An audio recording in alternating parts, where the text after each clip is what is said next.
Bam! So, what'd you think?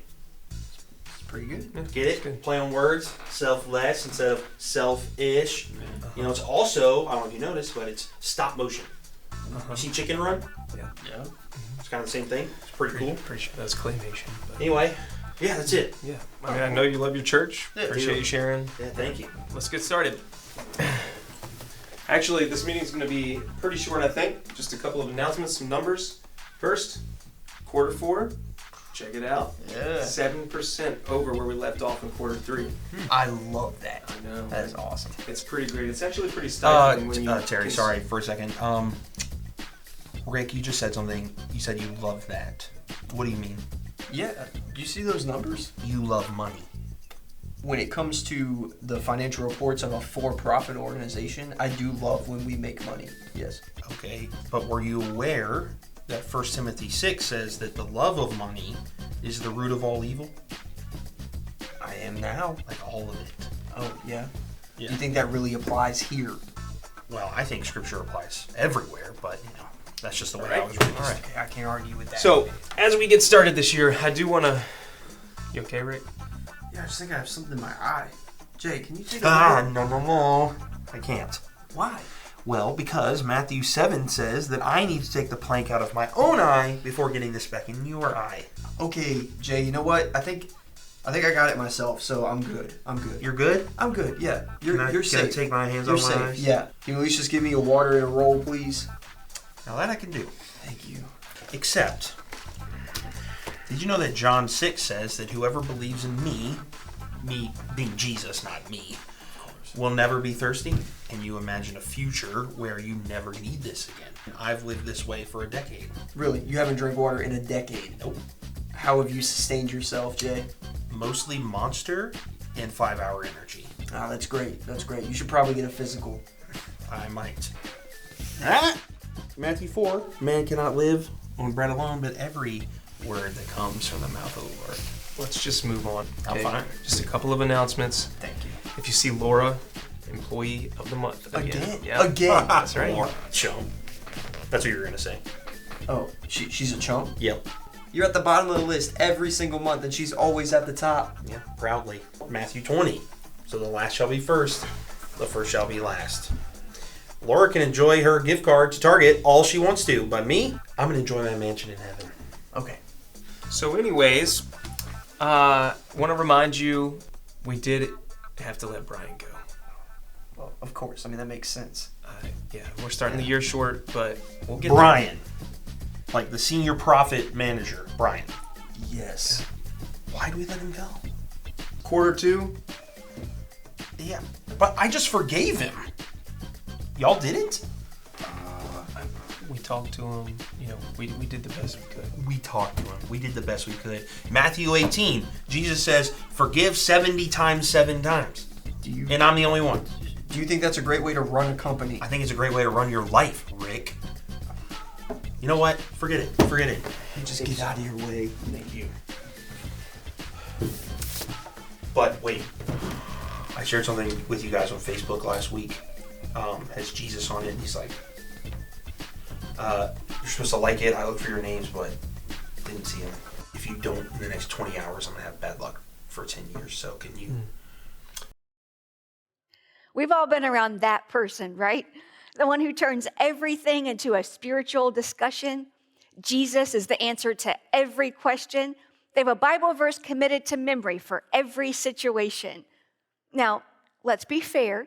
There's nothing wrong with being passionate about our faith. Here at Passion Community Church, we're pretty passionate about Jesus.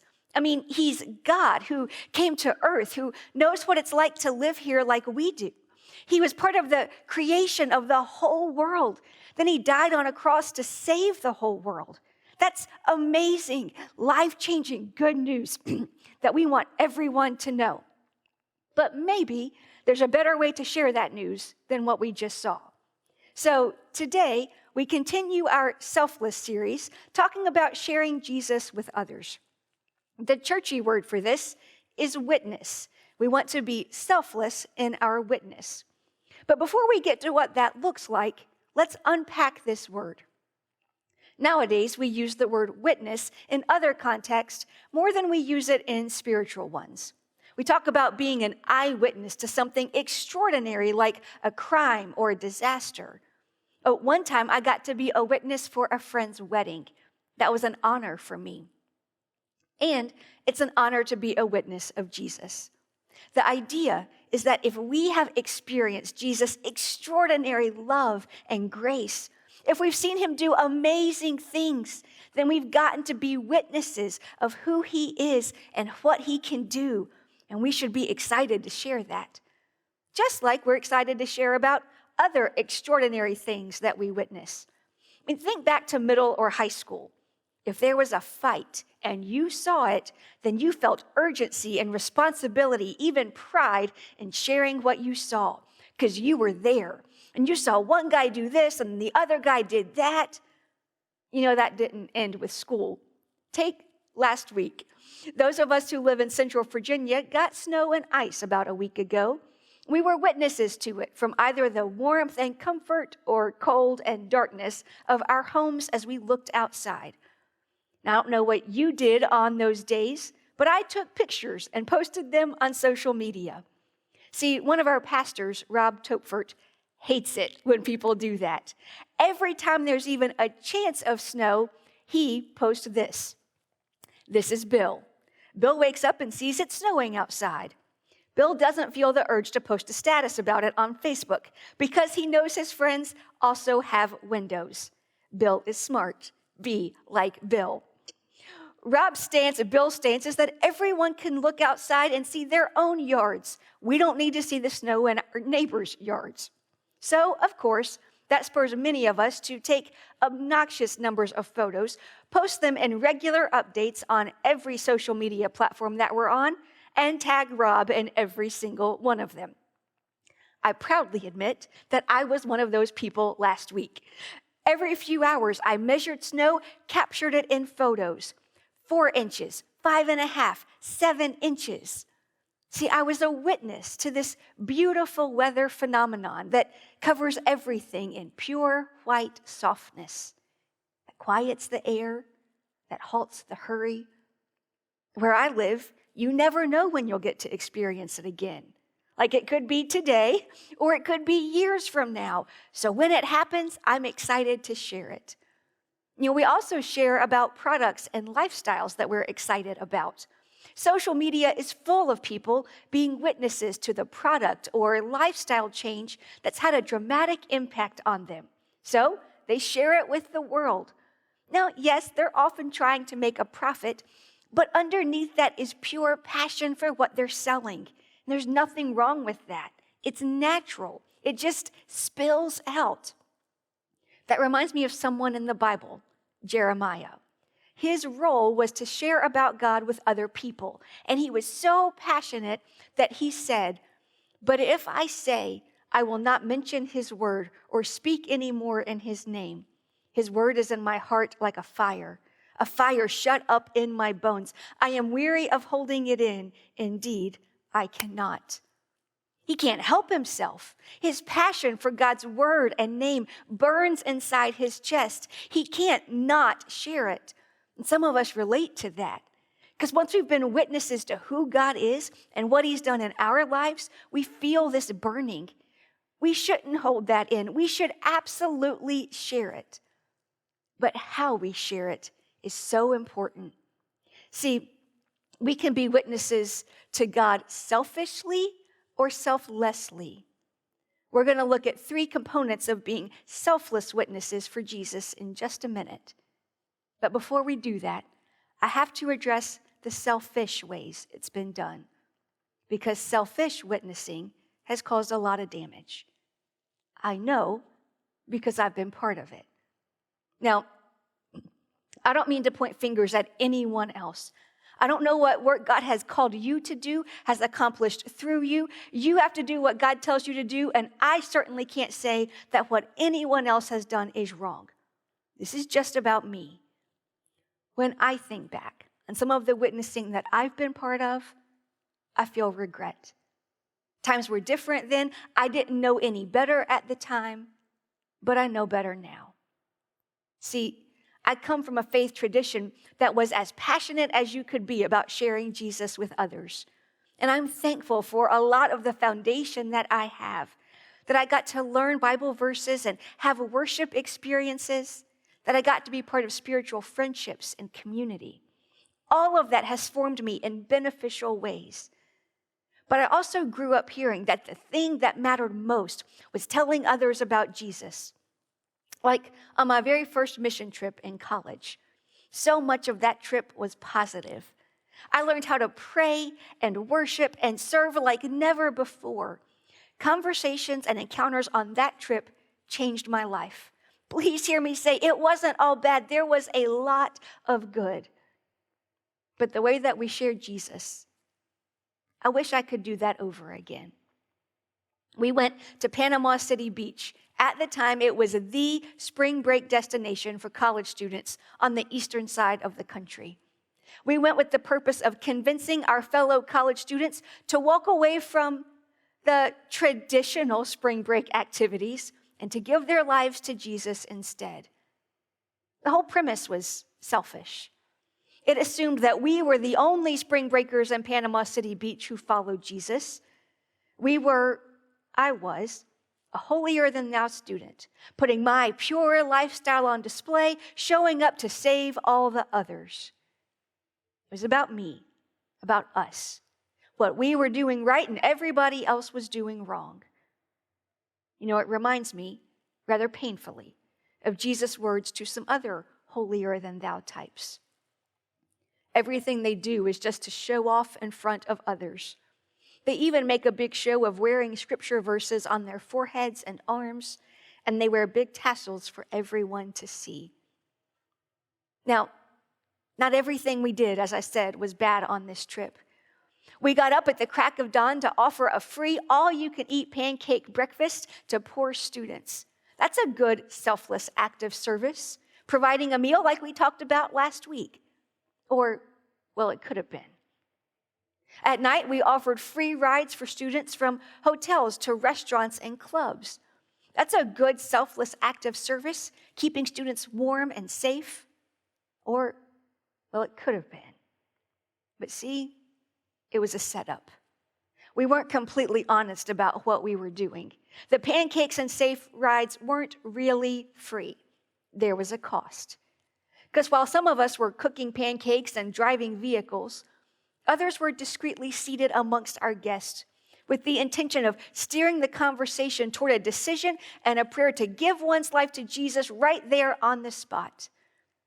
The payment for breakfast and a ride was listening to our sales pitch. Again, this reminds me, rather painfully, of Jesus' words. You Pharisees and teachers of the law of Moses are in for trouble. You're nothing but show-offs. You travel over land and sea to win one follower. I wish I'd learned on that trip that there are better, more genuine, respectful, selfless ways to share about Jesus. Unfortunately, I didn't, and I perpetuated that kind of witnessing. More than once, I've led mission trips where people under my care were encouraged to force faith conversations with strangers in ways and at times that were disrespectful, even offensive. I wish I could undo that. I can't. But what I can do is present a better way, a selfless form of witnessing that shares the truth of Jesus with the love and grace of Jesus. The first component of being selfless in our witness is compassion. This is about motive. See, it's about sharing Jesus from a place not of judgment and condemnation, but compassion. It's not about being right, having the answers, being better or holier. It's about being with someone and genuinely caring about them. We learn this from Jesus. His driving force in interacting with people was often compassion. Here's just one example. When he saw the crowds, he had compassion on them because they were harassed and helpless like sheep without a shepherd. Jesus looked at crowds of people who didn't know him. And notice what it doesn't say here. It doesn't say that Jesus felt disgust for how they looked or hatred for how they lived, or fear for how different they were. No, Jesus felt compassion. That was his motive for approaching them. He saw that they felt harassed, helpless, and lost, like sheep without a shepherd to protect and lead them. Is that our response when we look out at crowds of people? Do we want to share Jesus with them out of compassion or out of condemnation? Do we judge them for how they look? Hate them for the immoral, ungodly lives we assume they lead, that they may actually lead? Do we fear them for how different they are from us? Or do we want to share Jesus with them because we see how harassed they feel, how helpless, how lost? See, the people around us today are not unlike the people who surrounded Jesus. Just about everyone has felt harassed at some point in the last couple of years, no matter which side of any issue they've been on, and there's been a plethora of issues. It's likely they faced harassment from someone on the other side. Whether it was a discussion about gathering as a family over the holidays, or something about school policies, or politics, or race, there's been plenty of harassment to go around. People feel helpless to even figure out what they think because it seems like there's no safe place to have an honest conversation. They feel helpless to protect their families from illness or ideologies. They feel helpless to live their lives. If you look around, you'll see people who feel lost, like sheep without a shepherd. What's your gut reaction to them? Is it compassion? You know, despite what I said earlier, I'm not anti-mission trips. In fact, I'm a pretty big fan. See, I've had amazing experiences on them, especially when they began from a place of compassion.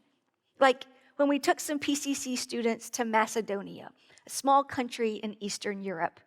We went there with compassion for the Roma people who lived amongst several other ethnicities who harassed them for being dirty, for their unconventional lifestyles. We went to help some missionaries reach out to the Roma kids. And as the kids showed up on our first day there, they looked like sheep without a shepherd. It was chaos. I was on a basketball court trying to play with a group of boys. There was no order. There were no rules. There were definitely no fouls. I mean, there were plenty of fouls, just no one cared or called them. It was every boy for himself. They were dropping shoulders like linemen, tripping kids as they drove to the basket.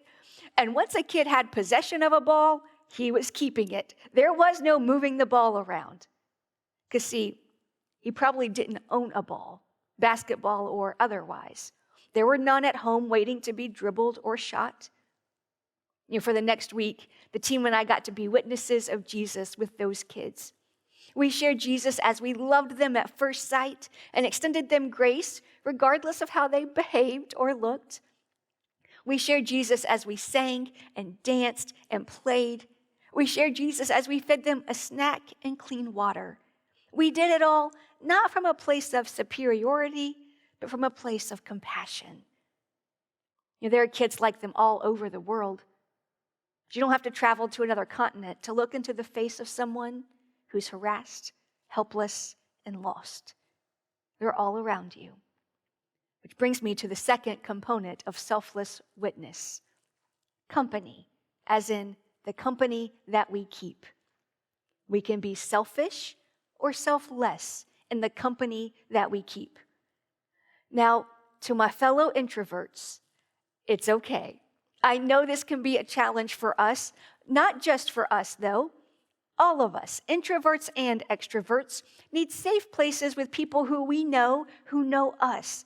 I can't imagine going 1 week without having a decent conversation with one of my closest friends. I'm not anti-friends. However, we can't hang out with only our friends all the time. Now, some extrovert in the room just got excited because they love meeting new people. Some introvert just felt the urge to crawl under a blanket in their bed and hibernate. I get it. But we can't share Jesus with people unless we're around, I don't know, people. Specifically, people who might not know God. Again, Jesus himself is the best example of this. He was intentional about keeping company both with his friends and with strangers, both of people who already had relationships with God and people who didn't. I mean, he spent lots of time with his closest followers, like Peter. They traveled and did ministry together. Jesus visited friends like Mary, Martha, and Lazarus a couple of times.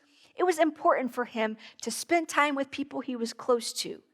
It's important for us too. That's why you're hearing us talk about small groups.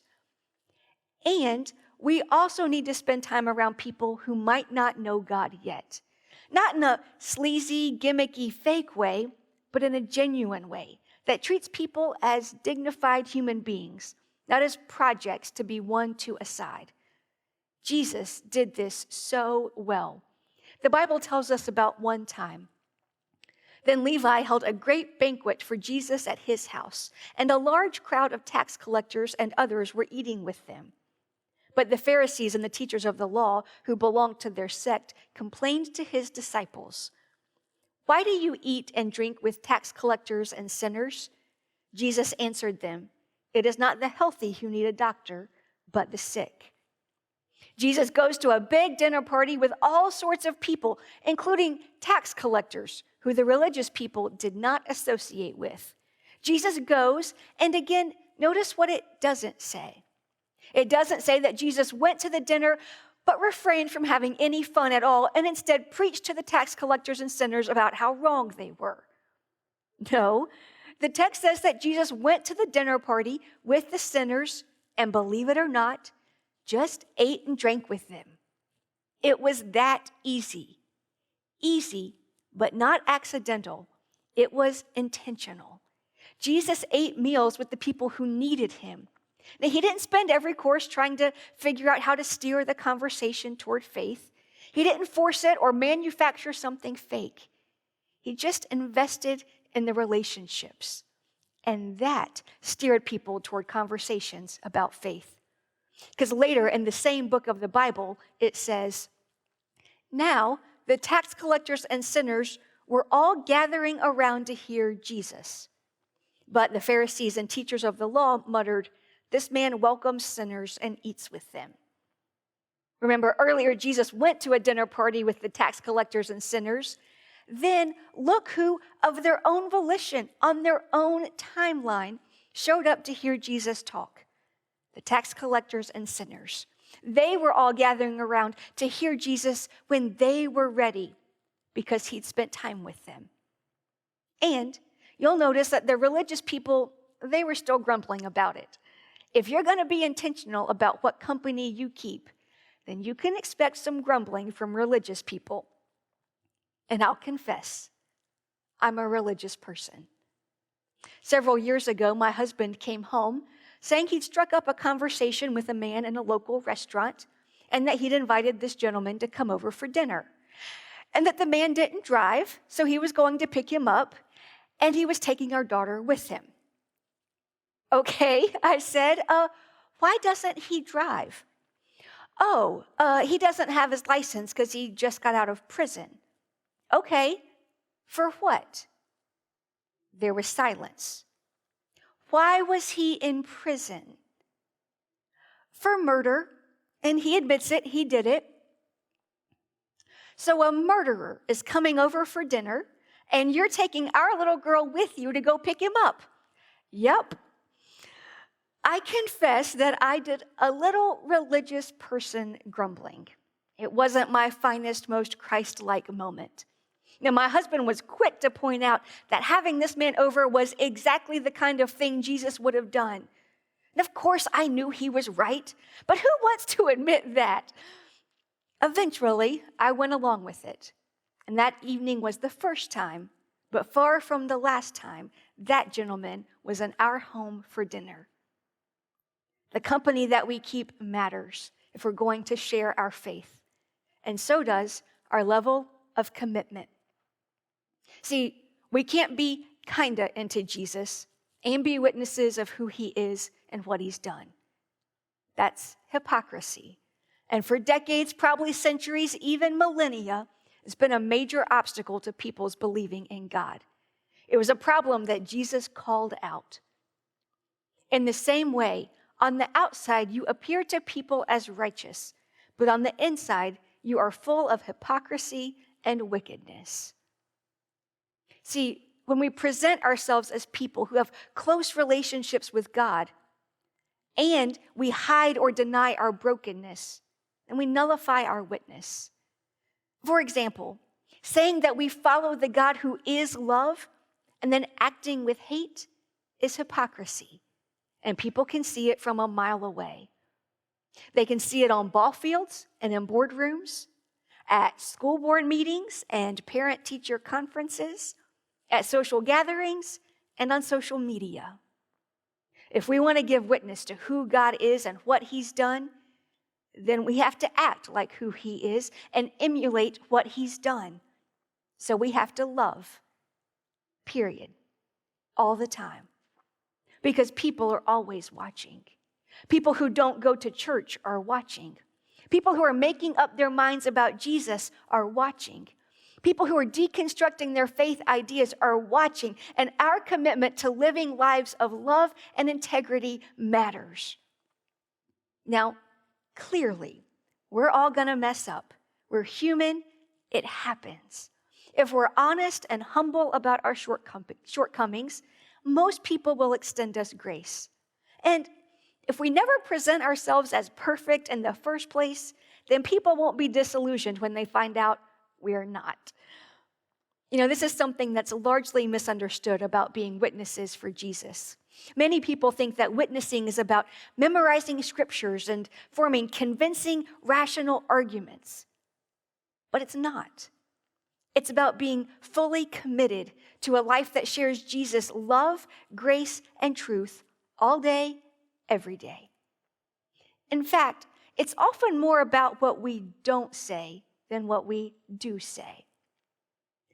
What if being a witness for Jesus is less about posting that Jesus meme and more about not posting so much political content? What if people don't stick around to hear us talk about Jesus because we run them off running our mouths about all the other things we're passionate about?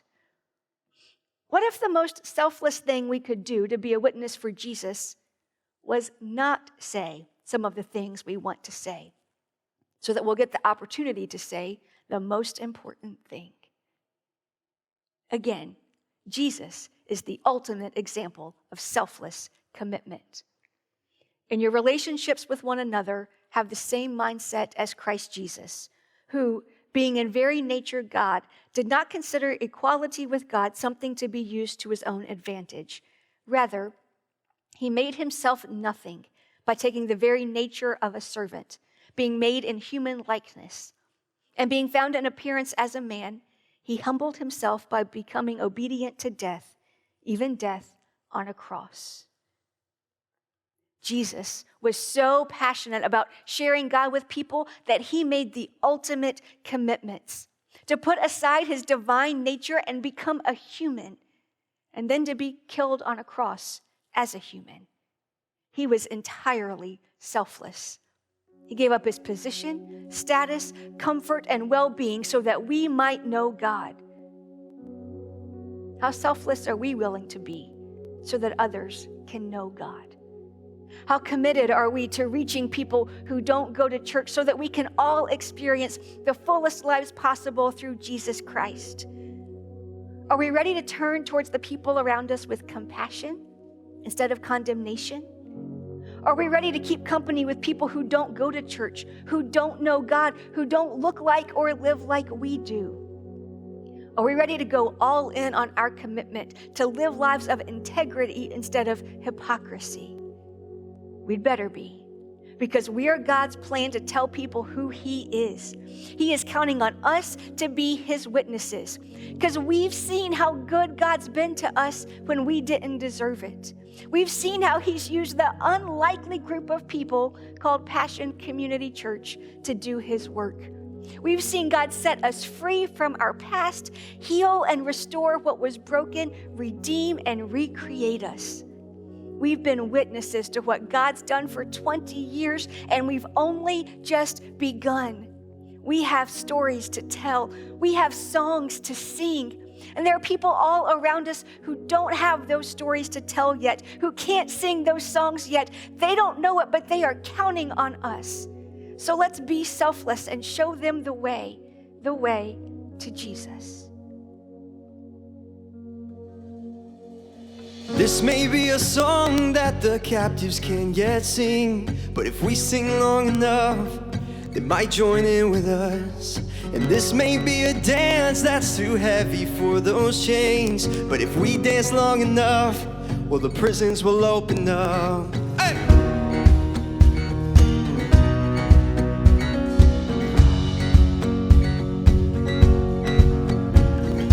This may be a shout that those fragile lungs can't bear, but if we shout long enough, oh, the walls might finally fall. And they may need some help to lift their hands up in the air, but we know that freedom's coming, so we'll sing it all the more we sing. Oh, the redeemed now have a song.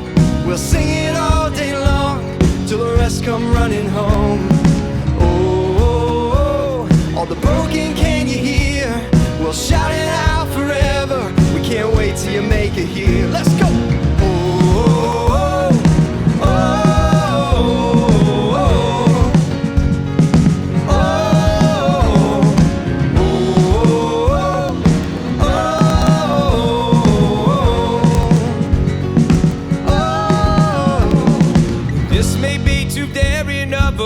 To pray out loud, would you send those orphans home?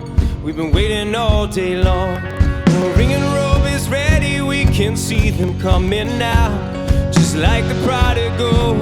We're gonna meet them in the road. We're singing, oh, the redeemed now have a song. We'll sing it all day long till the rest come running home. Oh, all the broken can you hear? They shout it out forever. Can't wait till you make it here.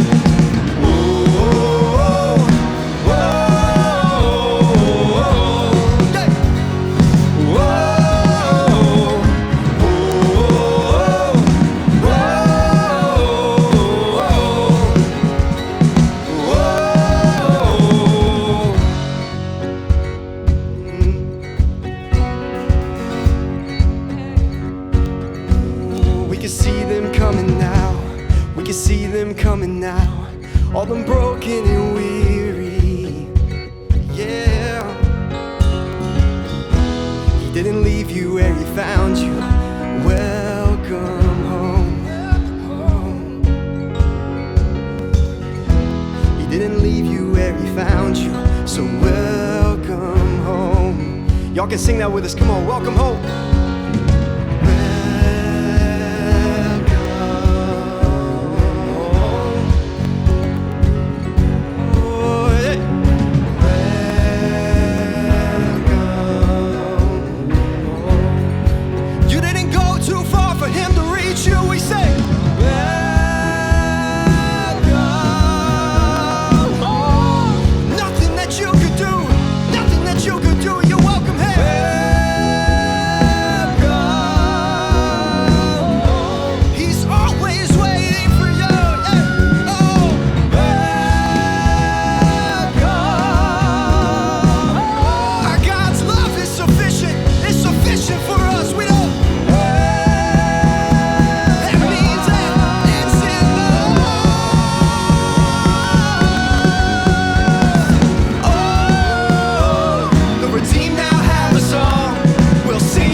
counting on us to be his witnesses. You have a story to tell, a song to sing. There are people all around you that need to hear your story.